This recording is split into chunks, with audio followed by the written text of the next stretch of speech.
Salut à tous, bienvenue sur la chaîne Techno et encore une fois une très bonne année 2013.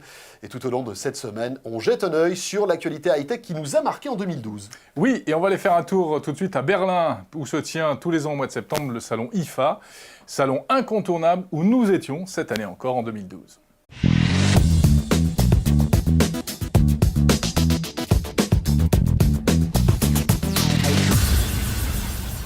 Salut à tous, et c'est la rentrée sur la chaîne Techno. Vous nous voyez, on est un petit peu plus bronzé qu'au mois de juillet. Salut Jérôme. Salut François, bienvenue, bonjour à tous. Et oui, c'est la rentrée et bienvenue from Berlin. Nous sommes ici à l'ICC, au cœur du grand salon IFA de Berlin. Vous le savez, comme chaque année, c'est le point de rentrée de la saison high-tech. Le salon qui marque le début de la saison high-tech. On va commencer à plonger dans l'actu de cet IFA avec l'un des thèmes majeurs et l'une des grosses actus de l'IFA 2012, c'est la Google TV qui arrive, et notamment chez le constructeur Sony. Elle arrive en effet en France.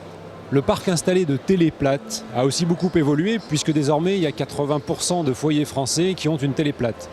Donc il nous est apparu opportun, non pas de relancer une Google TV en tant que télé, mais plutôt d'imaginer un boîtier qui puisse s'adjoindre à ces nombreuses télés déjà installées dans les foyers français. Voici l'un des produits événements de cette IFA 2012. Nous sommes sur le stand de Samsung et c'est le Galaxy Note 2. Les différences entre le Galaxy Note 1 et le Galaxy Note 2, notamment au niveau du design, donc on a un écran plus grand, donc de 5,5 pouces, comparé donc au Galaxy Note 1 qui était de 5,3 pouces. Donc on est toujours sur une technologie de Super AMOLED HD. Cependant, on a un écran qui est en format 16/9 sur le nouvel appareil, ce qui va permettre notamment une meilleure prise en main. Donc il est plus long, c'est ça? Il est plus long, voilà, il est plus long, donc il tient mieux en main parce qu'il est moins large. Et au niveau spécificité technique, il y a du changement par rapport au précédent? Alors oui, il y a des changements par rapport au précédent, puisqu'on est sur un processeur qui est beaucoup plus puissant sur le Galaxy Note 2. Donc là, on est sur un processeur quad-core de 1,6 GHz avec une mémoire vive de 2 Go, ce qui permet d'avoir une navigation beaucoup plus fluide et beaucoup plus rapide au niveau de l'appareil. On pensait qu'on avait les plus belles télés du monde oui. Depuis qu'on a acheté tous des téléviseurs haute définition. Toi qui as vendu ta voiture pour t'acheter ton nouvel écran, t'es embêté. C'est vrai. Très mauvaise nouvelle, on va pouvoir bientôt mettre tout ça à la poubelle. Et oui, puisque votre bel écran Full HD que vous avez payé une fortune ne vaut presque plus rien. Enfin, on exagère quand même, on grossit le trait. Ouais. Puisque lors de cette IFA, on a pu déjà voir les télévisions de future génération. C'est de l'ultra haute définition. Alors, qu'est-ce que c'est que l'ultra haute définition, Jérôme? C'est tout simple, on met encore plus de pixels dans la télé. Explication.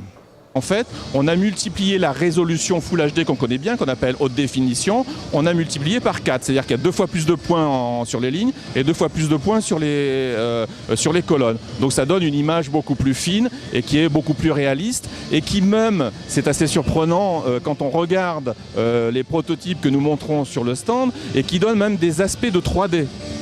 Pourquoi? Parce que l'image étant tellement précise, mieux découpée, on a vraiment l'impression d'avoir certains reliefs et d'avoir de la vraie 3D.